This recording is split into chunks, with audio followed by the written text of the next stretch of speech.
Positivity reduces stress.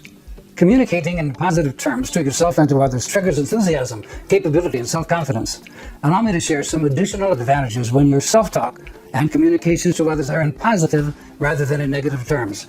I also want to emphasize that positivity applies especially to teachers who are engaged in classroom management and classroom discipline.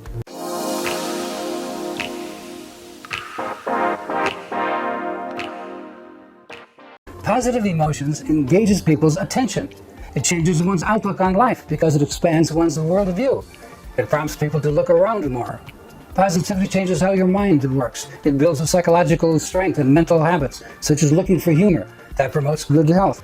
Thinking in positive terms promotes gratitude, which is the key characteristic leading to happiness. Positivity can transform your future. It brings out the best in you. It can help you sleep better, become more optimistic, and improve connections to friends and families. Positivity reduces negativity. Negativity often increases your blood pressure. In contrast, thinking positively calms it. Being positive is also the key to resiliency and perseverance.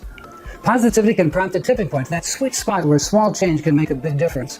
Positivity changes one's outlook on life because it stems from a positive disposition. Positivity alters how you see your connections with others. You start thinking we instead of me. You look past things that separate you from others, like racial differences, to appreciate the uniqueness of other people. Positivity promotes wellness and good health. Many studies have shown that a positive attitude promotes a longer lifespan. So here's a tip. You can willfully change the way your brain works to shape and reshape both your thinking and your emotions. For example, when you think of situations as challenges rather than as problems, the positive attitude engenders more solutions that reduce stress. Here's another example. Just thinking, I get to see my mother-in-law, in contrast to, I have to see my mother-in-law, changes your mindset and the experience. Thanks for watching and sharing this video. Until next time, live a stress-free life.